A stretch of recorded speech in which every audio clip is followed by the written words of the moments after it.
Good Sabbath. For those of you that don't know me, I am Frank Mazza, not to be confused with the other two Frank Mazzas in this church. So, basically, I feel like sometimes life gets really busy with trying to focus on work or school or money or possessions that we tend to forget the simpler stories. And a good example of this is Jonah. Basically, Jonah was a really good missionary that always listened to God. And one day God told him to go to Nineveh, which Nineveh was like the worst place on the planet in terms of criminals. So Jonah decided that he was too good for Nineveh, so he pretty much hopped on a ship and went the opposite way.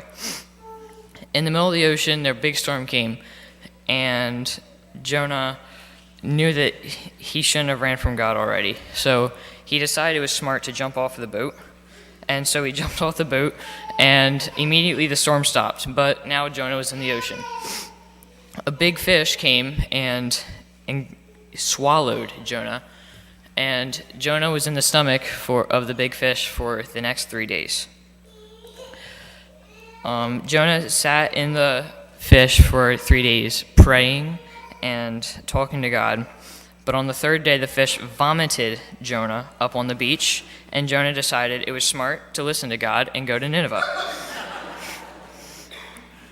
I feel like sometimes we try to run from God and try to hide, just like Noah did. Psalms 139, verses 7 to 12 says, hold on, let me pull it up.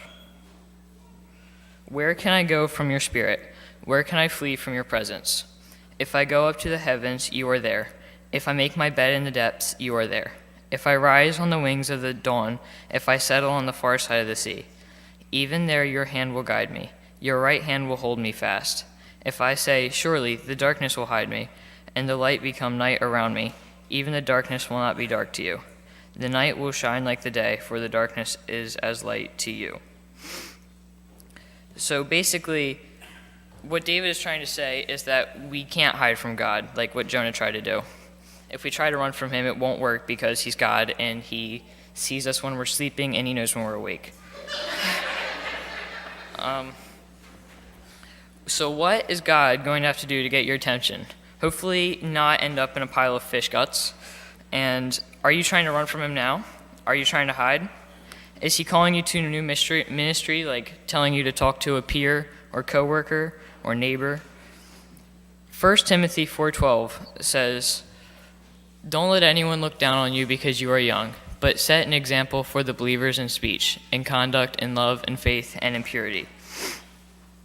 When Paul said this, he could have said any noun other than young. He could have said old, skinny, fat, slow, fast, rich, poor, anything. Just don't let anyone look down on you is what he's trying to say. Jonah looked down on the Ninevites because of the way they acted.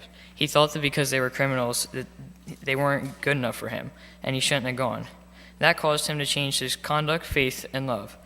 Jonah is an example of what not to do. Don't be Jonah, whatever you do.